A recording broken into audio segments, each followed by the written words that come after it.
So, hello students. So far we have discussed about electric fields and calculation of electric field using Gauss law. Let us discuss another very important point known as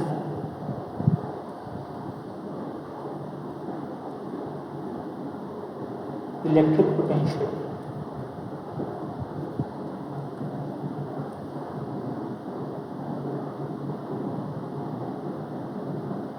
Let us say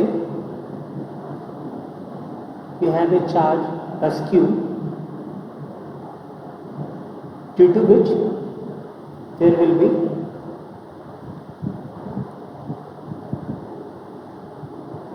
electric field,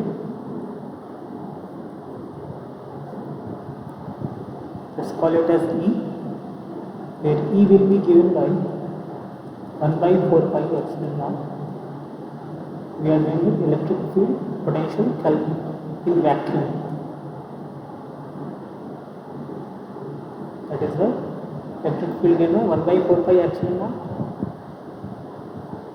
Q upon R square AR in the radial direction.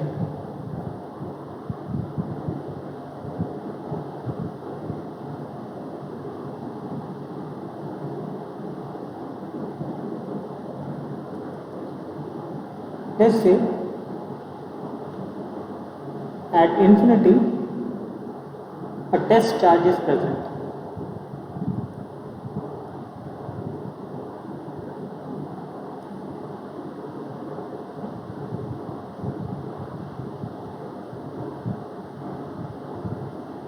Suppose we want to put this charge at any rth distance from the given point charge.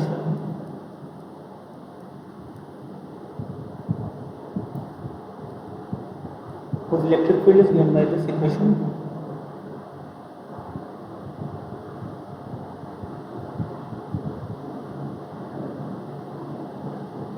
Then in order to bring the charge, the test charge, from infinity to any rth distance from the point charge, some work has to be done.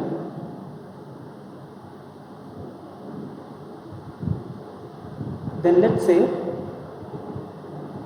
then for this charge, test charge, the force acting on this test charge will be the electric force in the presence of the electric field will be given by Qt times of E. Now suppose we have to bring this charge to this point R, then we have to apply equal and opposite force.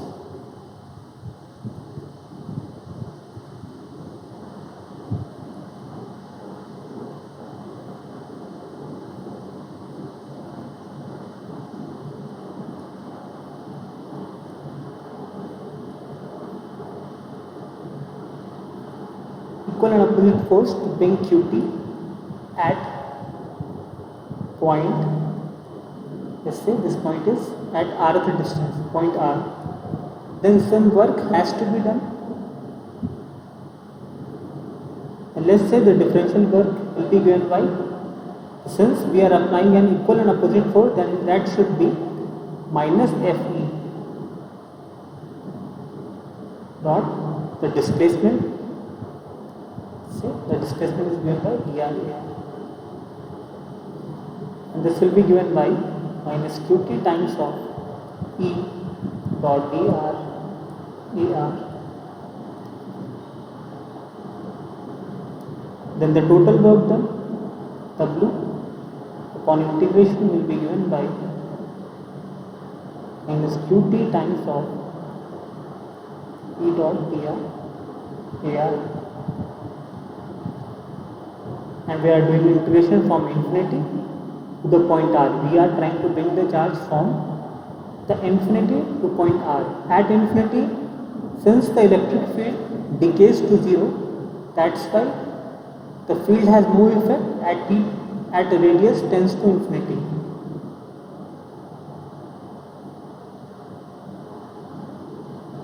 So this is the total work done.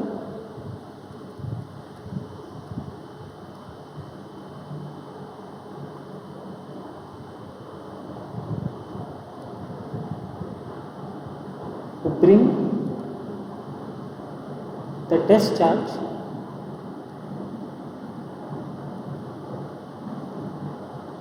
from infinity to point R.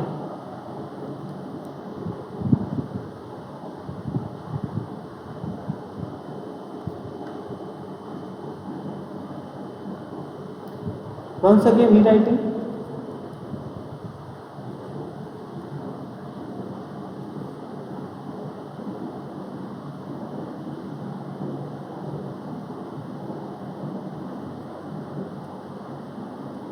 This is it.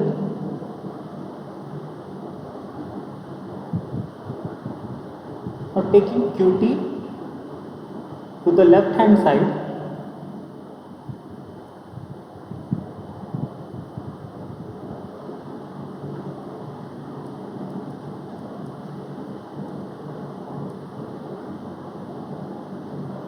so this integral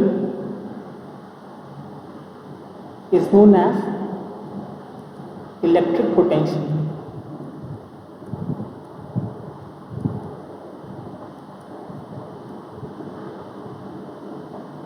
Due to charge Q, the point charge, at point R. This also means that electric potential, let me give V at point R potential. Electric potential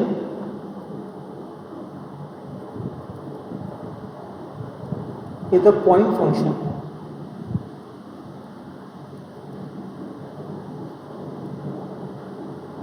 And if you see the left hand side of the equation, we can write it is the work done per unit charge. Per unit, you can call it test charge.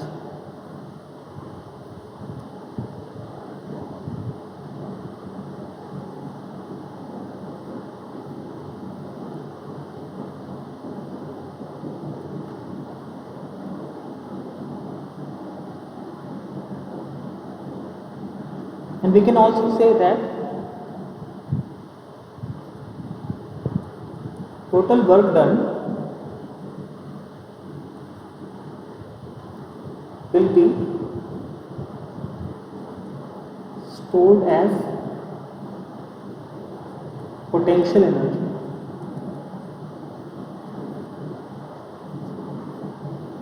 That means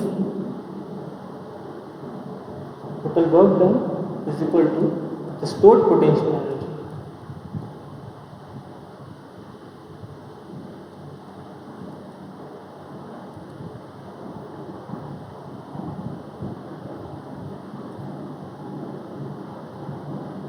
Will be given by the test charge multiplied by the potential at that point.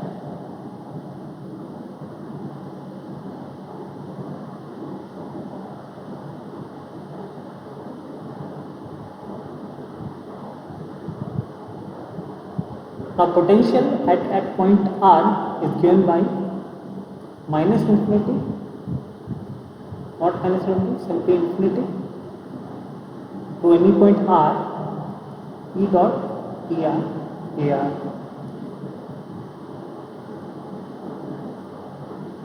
Let's say same thing at point Q at a distance R.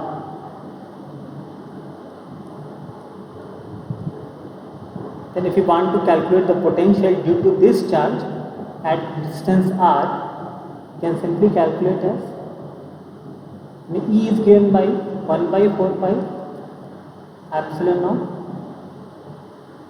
Q upon 4 pi, sorry 4 pi already there.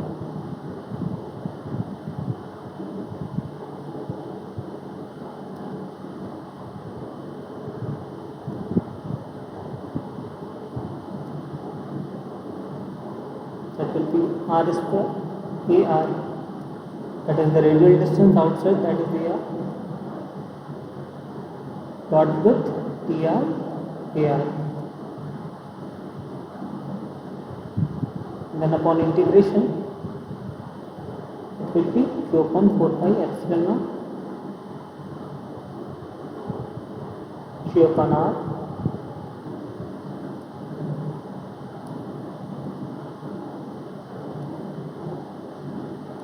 will be 1 upon r t2 point r.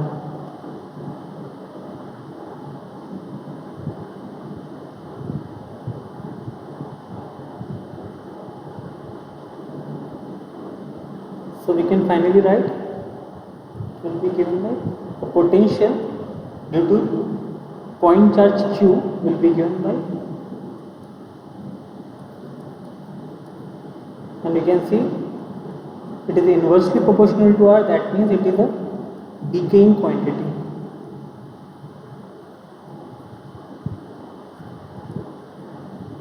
Also PR tends to 0 as r tends to infinity.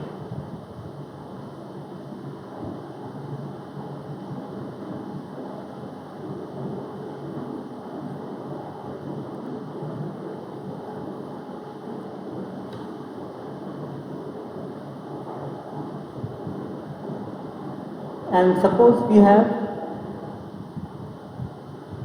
so many charge configuration, discrete charge configurations are q1, q2, q3, q4, qn, and we want to calculate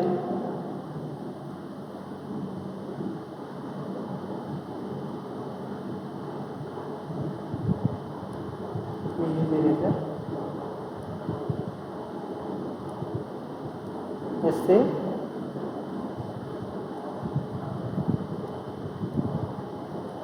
we have coordinate x, y, z,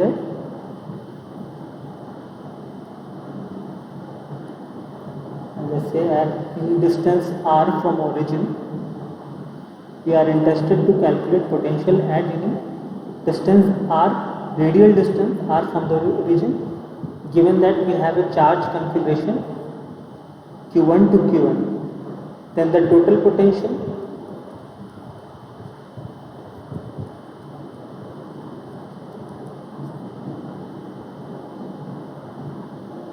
will be simply given as total potential at point r will be given by Vr, and it will be summation of the potential due to all the charges, simply superposition, r is equal to 1 to n, 1 by 4 pi epsilon naught qi upon ri, simply. Just add up all the potentials due to each charges at that point r. Suppose for q1 this distance will be r1, for q2 this distance will be r2, similarly q3, q4, qn, this distance will be rn.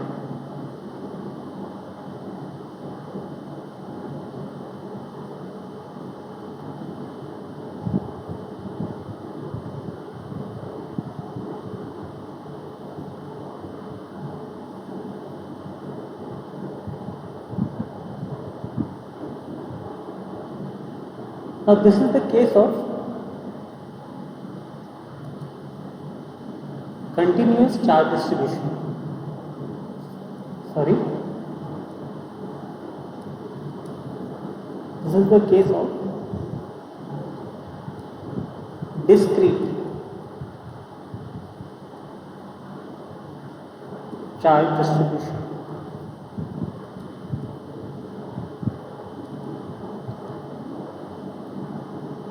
So now we can also have line charges.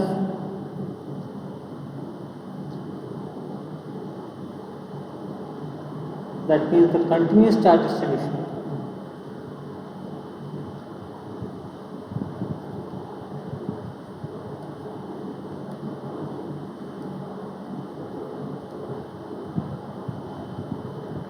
Then surface charge density, line charge density, right? Then we can have surface charge density,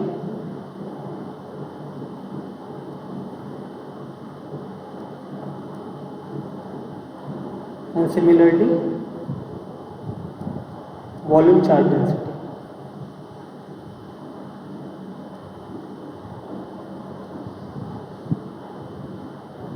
Now for that we can generalize the equation for potential for continuous charge distribution.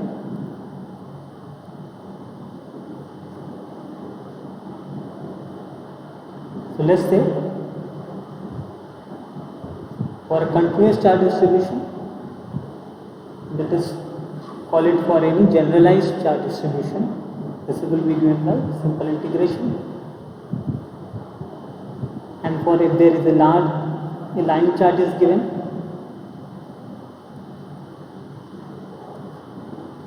similarly for surface charge, where lambda is the line charge density,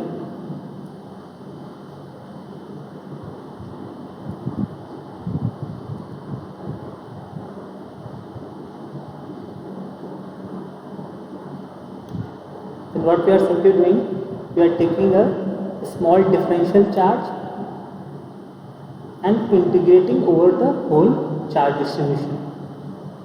If the charge density is lambda r, then the differential charge dq will be given by lambda times of dl.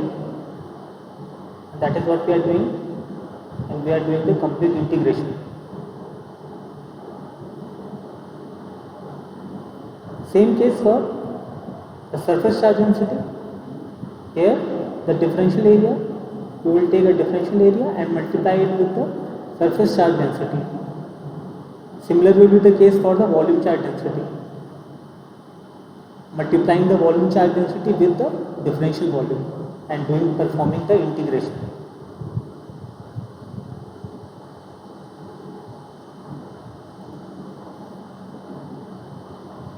Let us take an example. Suppose a linear charge density is given by L equals to 10/1 nanocoulomb per meter. It exists along the z-axis for mod z greater than 1. Mod z greater than 1 means this distance is 1 unit, z is equal to 1. It exists for mod z greater than 1.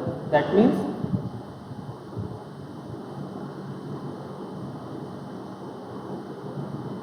in this direction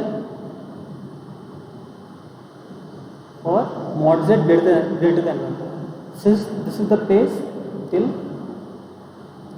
minus infinity and up to plus infinity, where the charge is distributed for all the value of z greater than 1.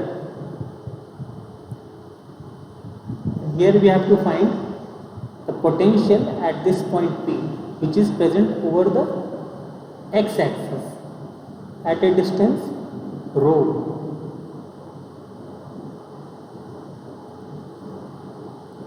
Then this is the case of a line charge density. We will apply this formula for line charge density. Then the potential at the point P, and also one point is given if V is equal to 0 at a rho tends to infinity. That means this is a decaying example of a decaying field. And that is why we can apply this particular formula. This formula is valid for decaying field only, because as you can see, Vp is inversely proportional to the radial distance. That is why it is a decaying quantity.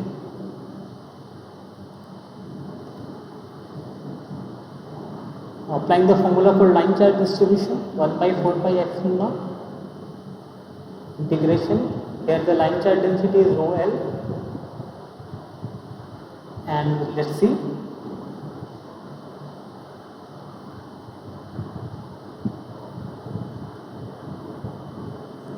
Let's say at a distance z, we take a small differential charge dz of length dz, then the differential charge will be rho L times of dz, and we have to find the potential at a distance at the point P, and this distance is given by under root rho square plus z square. This distance is rho,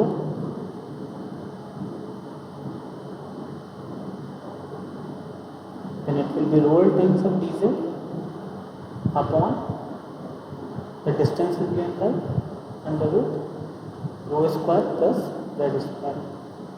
Now see, this is, we have taken the charge distribution. A symmetrical charge distribution appears over here as well.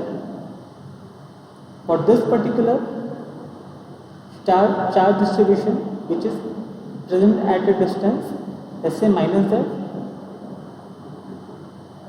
dz, for both the charges the potential will be same.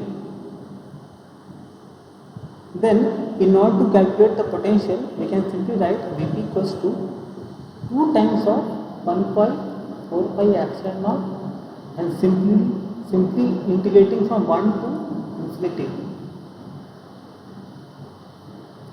infinity, and rho is given by 10 upon mod z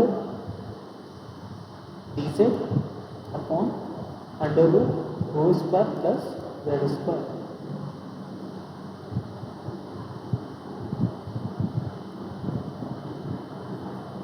So Vp will be given by, we are calculating at the point P, which is rho 0, 0, taking 10 outside, so it will be 5 upon pi epsilon naught,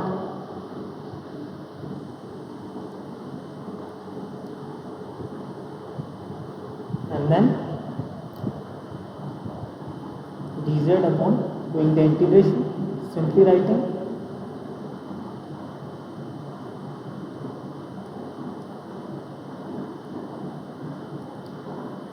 z times of under root rho square plus z square, integration 1 to infinity.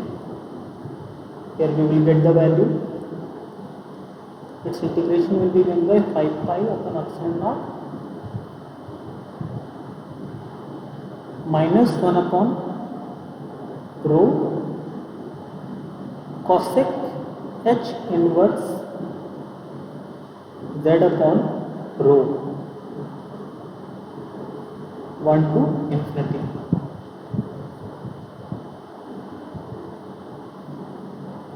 This is a very standard integration.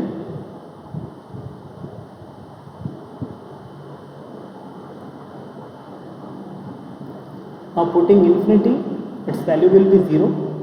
All we are left with v at the point rho 0, 0 will be given by 5 upon pi epsilon naught,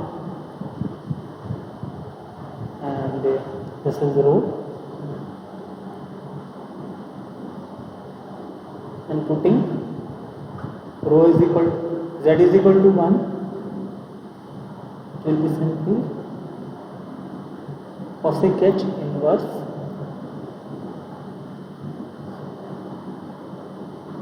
one upon rho,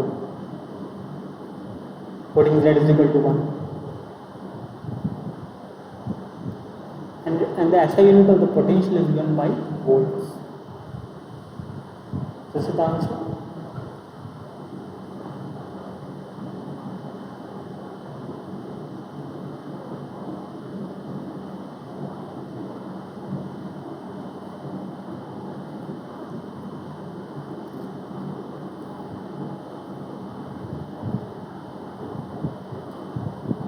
Now let us observe one more point. The potential at any point P simply if you write the potential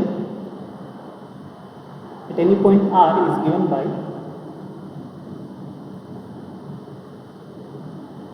infinity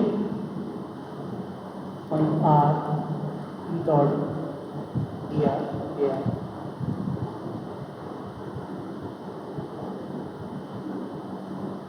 Now suppose there is a decaying electric field present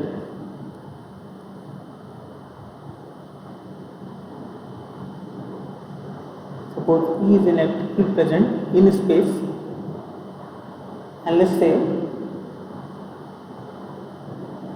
we have got 2 points. Let's say this point is R1 and there is another point R2. Let's say this side we have for R2 greater than R1. Let's say this some origin point is present.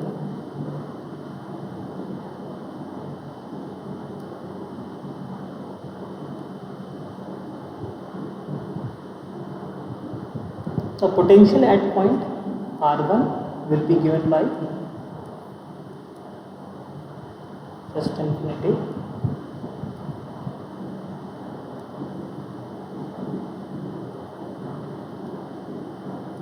point R1 E dot dr, and for potential at point R2 will be given by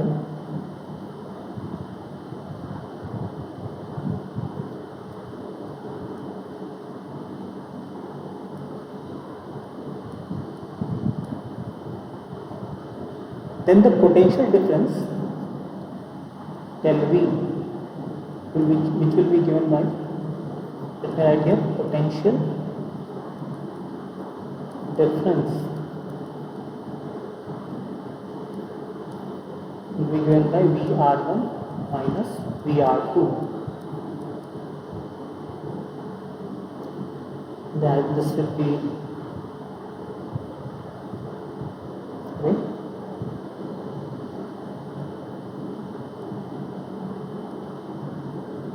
R1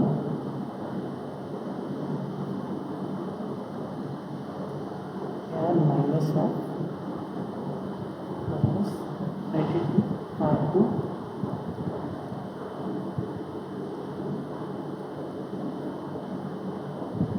and this will be given by simply R2 to R1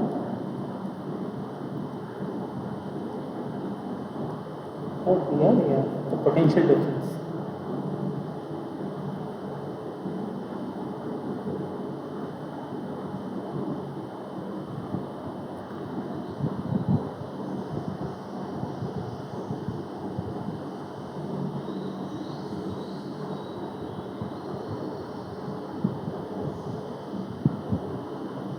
So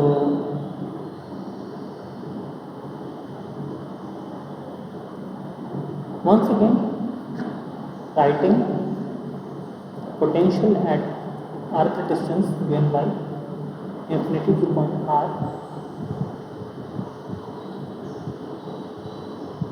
will be E dot V, simply writing dl.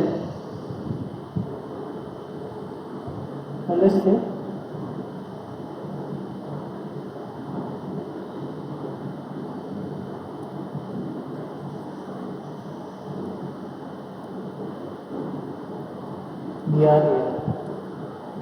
suppose if you want to write in differential form, suppose if we differentiate this integral, then we can write E equals minus taking partial differentiation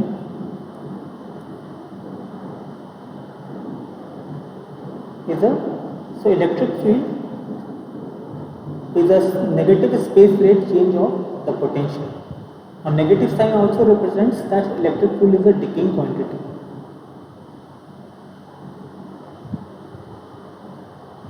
So this is nothing but it shows that the electric field is a negative gradient of the potential.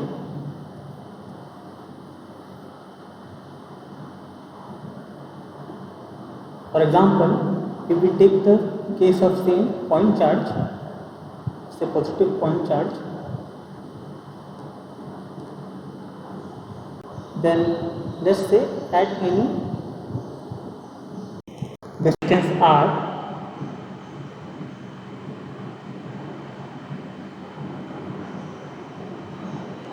let's say at any distance r1, the potential at r1 will be given by 1 by 4 pi epsilon naught q upon r1, or let's say we take another point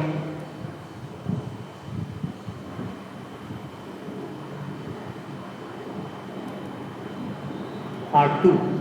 The potential at r2 will be given by 1 by 4 pi epsilon naught q upon r2.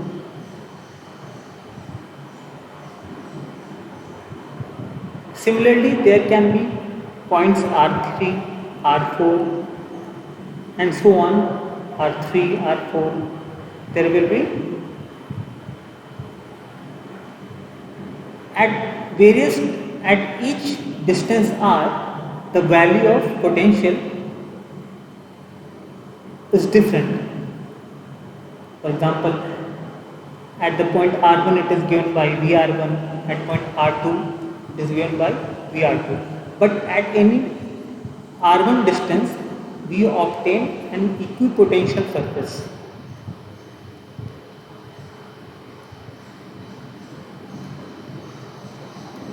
We have already discussed about equipotential surface in our discussion on gradient of electric scalar field. Now we can say R1, R2, R3, R4. These are called family of equipotential surfaces.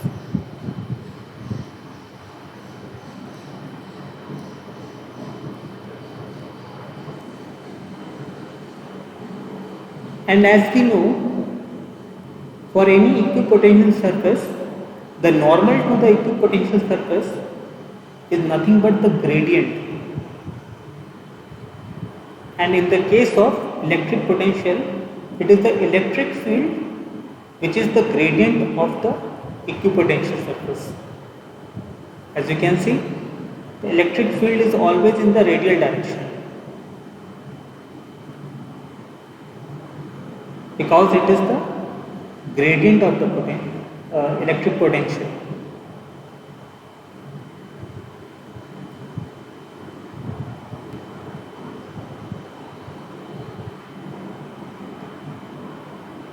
So this is all for this lecture. We will continue our discussion. Thank you.